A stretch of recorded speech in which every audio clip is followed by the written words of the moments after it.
Welcome back to Skippers, presented by Owners Box Fantasy Sports. Today's segment, must-add players for this week in fantasy baseball. And before you say anything, we were filming all of our episodes. Jeremy thought he was going to be clever and wear different stuff on every episode, so he didn't think it was the same day, but it's all the same day. So Jeremy, I'm sniffing that out before we get going.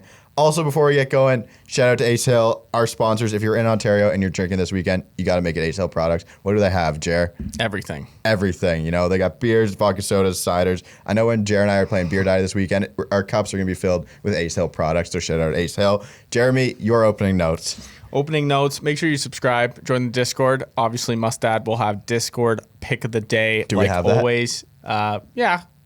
I mean, one of them kind of goes into my waiver wire, okay, good. It's kind of a mix. So we we'll forgot to mention talk them. about it before the show. But we will mention that. So make sure you join the Discord. Join the cord. Join the Discord. Let's get going here. Yeah, get into your guys. You also. It was a good mix. Yeah, it was a good mix. You think it was a good mix? I went guys who were under the 50% threshold, and I allowed you to go over the 50% threshold. I went guys that were like urgent ads if they're available. Must add. Like, it is must ads, but we like to give some leeway where they're could be available everywhere. Yes. So it was a good combo. We worked it out. You know. Yes. So my first one is Jesus Luzardo.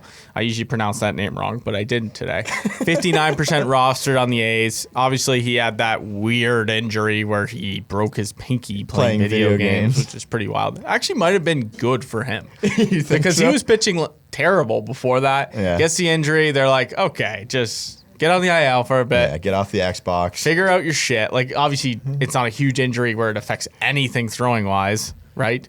No, you don't really. No, I'd say unless you're throwing change-ups, maybe.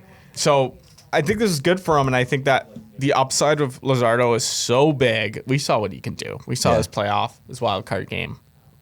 He could throw. He's got Fairly highly touted prospect when he was coming up. Definitely add him because he can. If he's your SB4, he's also a reliever in Yahoo leagues, which has always been a plus with him. I feel like he's. That's why I took him, and he wasn't really one of my guys. You kind of hate him. We don't hate him. I don't hate him. It just wasn't my guy. I could see why you're not happy because you probably drafted him decently high. Right away, I've called this out. It was on Mailbag. I said a guy I regret drafting was Jesus Luzardo because it wasn't a guy like I was high on or I was low on, and I just took him, and he just hasn't done much for me. Yes. So that's why I wasn't big on Jesus Luzardo.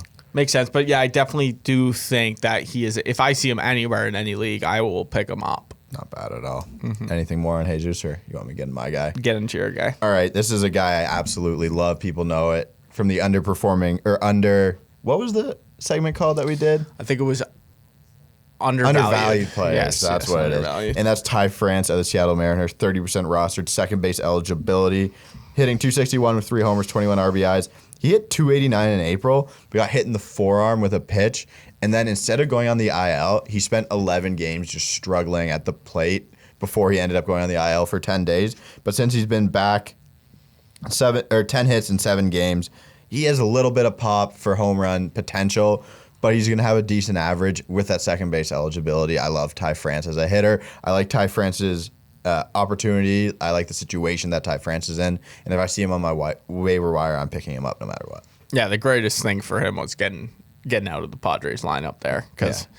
Well, if he just wasn't getting opportunities. If he's in it full time, he's probably a pretty damn good hitter. So much pressure for him just as a hitter. Like, he had to perform. Yeah. And he was fantastic when he came from the Padres to the Mariners last year, too. Yes. So good for Ty France, my guy, Ty France. I am going with Dom Smith, 55% rostered. I actually saw he had such a bad start to the year. I saw him in my 15-man keepers league on the wire. And this is a top 6 first baseman last year. Yeah. Dom Smith. And we know what he's capable of. I feel like everyone in this Mets lineup just underperforms and just doesn't hit for doesn't produce. They're great, decent average hitters. Yeah. On base percentage looks good. But Dom Smith is a must add. And you see Lindor now is heating up. Yeah. Finally we're seeing Lindor start to heat up. I think this entire Mets lineup will start to heat up. If Lindor's heating up, I think everyone starts to heat up. He might be the pulse of that team there. Dom Smith, first base isn't very deep. Correct. Dom Smith can be a top 5 first baseman for fantasy. So Dom Smith is for sure a must-add on all teams. I like Dom Smith. I play MLB The Show. Dom Smith, my 5-hitter. He's fucking awesome. Also just a great guy. You think so? Yes. Good pick. I think Dom Smith's good. When I see him on the wire, it's a guy I usually suggest to go pick up. He'll start figuring things out. I'll get into my second guy, Adbert Alzolay of the Chicago Cubs. 38% rostered this year. 4-4, 3.62 ERA, 58 strikeouts, 54 and 2/3 inning pitch, 0.91 WHIP. He's allowed 3 earned runs or less in 9 straight starts, which is incredible. He's super available, which is kind of weird for a guy like on your wire still, 38% rostered, with his 0.91 whip and 22% strikeout rate, which is better than both John Means and Walker Buehler. So he needs to be rostered in more leagues. Adbert Alzolay, if he's there, you need help at the starting pitching position. Adbert Alzolay, perfect candidate. Yeah, he keeps coming up on my pitchers list. You always see his nasty pitches that he's throwing. So obviously there's a lot of movement on that. What does he throw, like a 2-seamer or something? Yeah, so I guess so. But we watched him pitch yesterday. He looked good. Yeah. He definitely looks strong. Great, love that pick. And Discord pick of the day. I will be talking more about him in the waiver wire segment, but that's Jackson. I don't want to mess up his last name. Cower? Or Cower. I think it's Cower. Top prospect. He is coming up. People actually thought he was going to come up last week. He didn't. He's been dicing in AAA. He's going to get the call soon. So he is our Discord pick of the day. We've been talking about him in the Discord, and we are all on him pretty much. We need him. Everyone's adding them to the roster. They think that he's going to come up this week. So get on it and pick him up. I will speak a little more on him on tomorrow's episode about how he's been doing in AAA. Yeah. Shout out to the boys in the Cord. Thank you, everyone, for watching. Subscribe, like. Thank you for tuning in, and we will see you next time.